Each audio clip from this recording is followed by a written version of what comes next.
Hi everyone, it's Anna Maria here from PracticeHub and welcome to today's Facebook Live event. It's great to see you all here. Now, as I said, my name is Anna Maria Gibb and I'm the Senior Product Manager here at PracticeHub. And part of my role is ensuring that our PracticeHub templates cover as many as possible of the different requirements and scenarios that you encounter as part of your practice management activities. So particularly focusing on the accreditation standards, but other aspects of the practice operations as well. Now, in today's live event, we're going to be talking about the internet and email usage policy that we have. And because having a robust policy around these two areas is really important to your practice for a number of different reasons, which we'll talk about in more detail. But you do need to ensure that the bases are covered, and making sure that they're all covered can be quite tricky.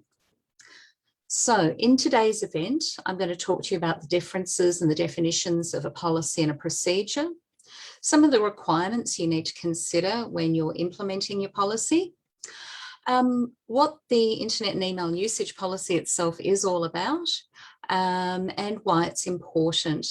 And then finally, we'll talk about the importance of resources and other related policies and procedures, because none of these policies really function in a vacuum. They're kind of all interconnected. So we'll have a talk about that as well. All right, so first thing I want to recap on, and for those of you who joined us last month, you may recall, I do like to go over what's a policy and a procedure and why they're important. So when you're developing your policies, it's important to think about what they should cover, why it's required, and the reason for its importance. So why is this important? Now, I can think of about 4 key reasons why policies are important. And the first one is around compliance. So that will be compliance with things like legislation, regulations, standards, and guidelines. So things that are external to your organisation that you need to comply with. The second reason to have policies is around patient safety. So activities that you do to ensure patient safety. The third reason would be around risk minimisation. So we're thinking about risks relating to clinical risk, business risk, work health and safety risks as well in your practice.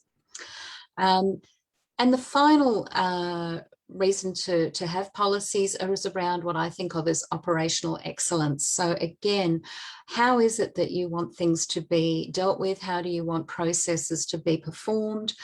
Those sorts of things. So those who's got roles and responsibilities relating to different activities. So it's really important to think through policies, why they're important and for what particular reasons. So other things that you need to consider with your policy is around training, competency and scope of practice. So including the awareness and education for the relevant staff as well. And in that, it's important to think about, in terms of our internet and email policy, privacy would be a key area that we need to think about. So there's legislation relating to privacy and those Australian privacy principles. Patient safety is probably another factor in that you don't want to be sending incorrect information to the wrong people. So again, patient safety. And that also comes back down, aligns back again with your compliance aspect, in that one of the things you don't want to do is find yourself in a position of having to report a privacy breach. And I think risk minimisation, most practices now are highly dependent on their technology platforms and systems, and improper use of internet and email by the team could lead to some issues with those, which could be costly to the practice and create some problems in terms of managing your practice and your business. And I think the other area around operational excellence is important in this policy, because really we need to think about if our practice team is spending time online shopping on eBay, doing all their internet banking, running a side business. These things have an impact on your operational excellence and on the efficiency of your organisation as well.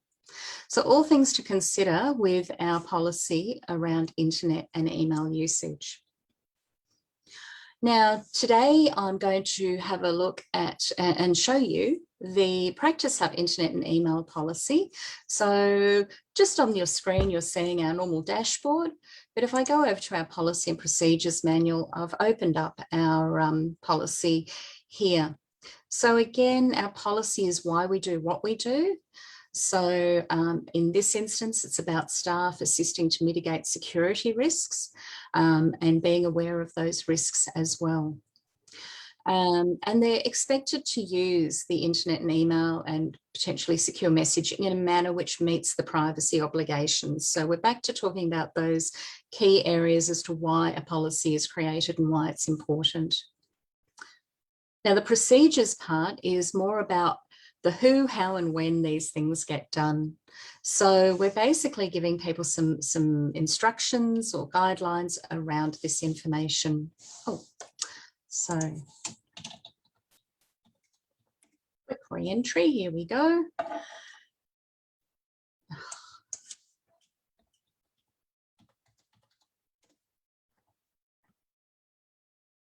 Here we go. Okay, so some of the things, and these are things you would want to consider in your own organisations in terms of what is acceptable use from your perspective, and this may vary from one practice to another. What's acceptable in one organisation may not be acceptable in another. And as a good example, PracticeHub is part of the Avant group, and we have some very strict rules around which sites we can and can't access, and many sites are blocked, and they may relate to things like social media, things like in gaming sites, those sorts of things, but certainly there are blocks put in so that we can't even access that information. And I think that's really critical when we think about this policy, because there's only so far that technology solutions can take you. You can block certain access, you can set different things to automatically scan different files. All of those things are technology solutions, but coupled with that, because those solutions won't solve all your problems, coupled with that is these directions around the personal behaviour as well. So what is acceptable? What can people do? What can't people do? So back to our procedures. Thinking about our internet usage, so it's basically only used in this case for business, clinical and research purposes. Again, as I said, if you're willing to allow some sort of private use, maybe you can say it's limited to break times or whatever, you can include that in there. But in this one here, we're essentially saying it's for these purposes only. Downloads need to be scanned for viruses. Again, that could be something that your technology solution provider can organise for you.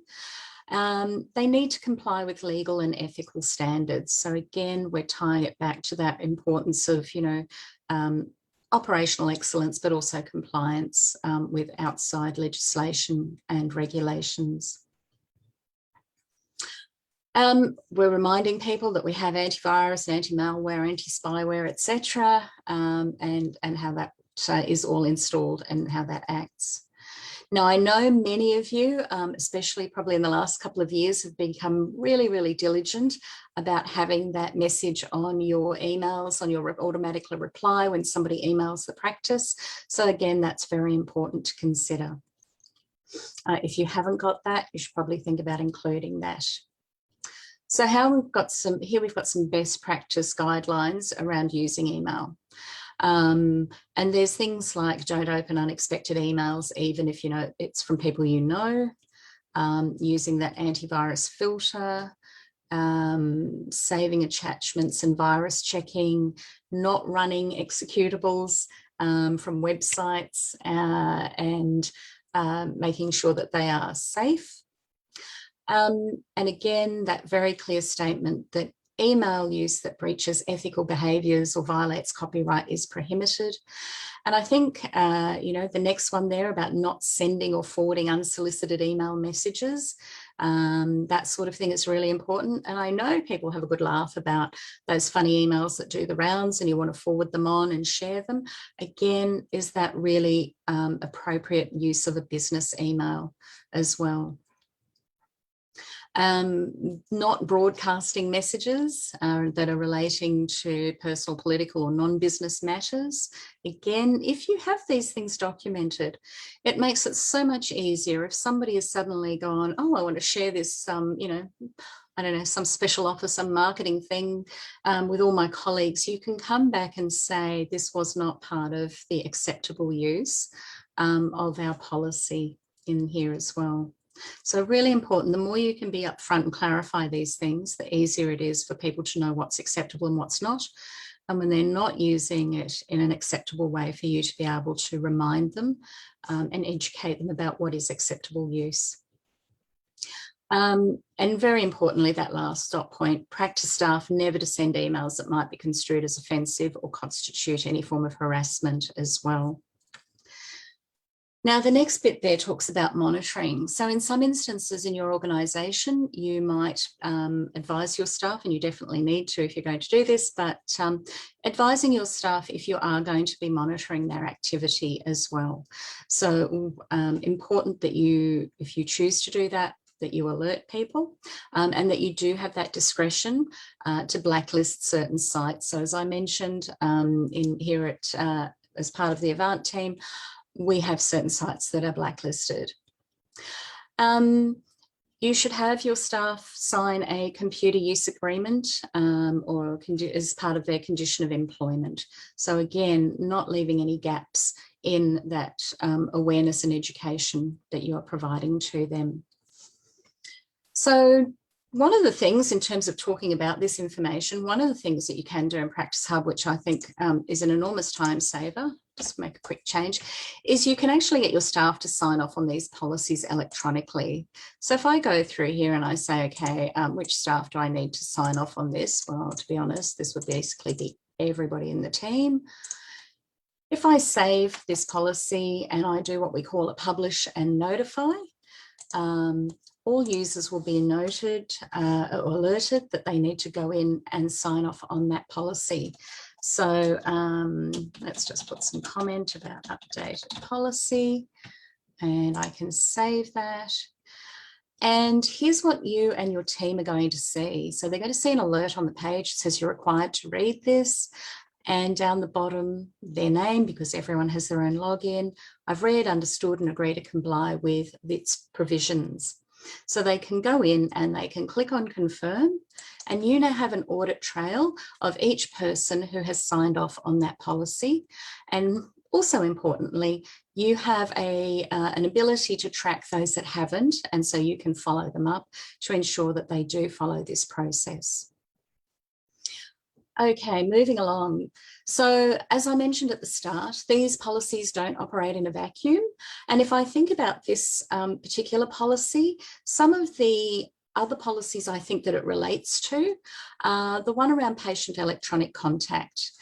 So we've got that, that connectivity there. We've talked about privacy.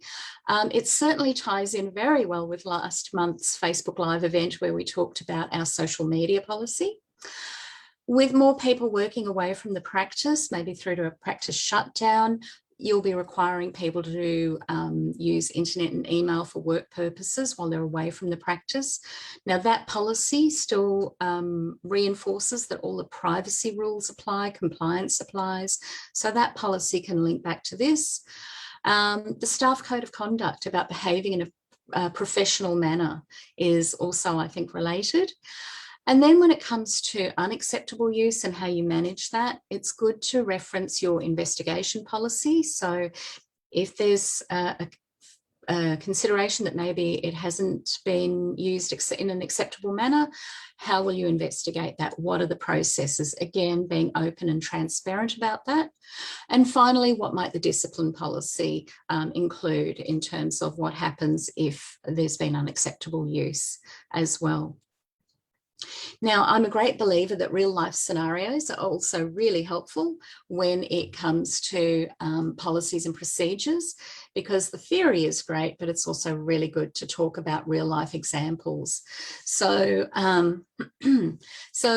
we've got things like how to recognize scam or hoax emails and websites. So things that can be really useful. So in those articles or in those links, there'll be information around that will help those people understand and be aware of what they can be looking for and how they can be safe users of the internet and email in your practice.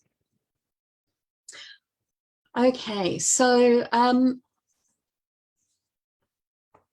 I think probably a couple of last things to mention regarding this policy would be around use of personal devices. So I think in terms of personal devices, again, it depends because with, as I mentioned, people working more from home, it's certainly something to consider, and particularly, are you expecting people to access work-related items on their smart devices? Are you providing those devices? What security settings might you include in there? And if you do any of that, then this policy should reflect the use of those devices. Now, I know we had a question from our audience here, which was around, does this policy extend to SMS communications with patients? This one doesn't, but as I say, one of the policies that I would say this connects really well with is that patient electronic contact. All right, so if you've got any questions, please feel free to post them in the chat. We'll go through them. But otherwise, let me just say that our recording of today's event will be available later today. You can find last month's recording, which, as I mentioned, related to our social media policy. You can find that also on our Facebook page and on our website. And keep an eye out for next month's Facebook Live event. And our policy that we're going to cover then is the use of CCTV in your organisation. And for me, I think this is a policy that's really valuable, especially as more and more practices install CCTV. And it's really important, particularly from a compliance with legislation. It's really critical that you do this as well.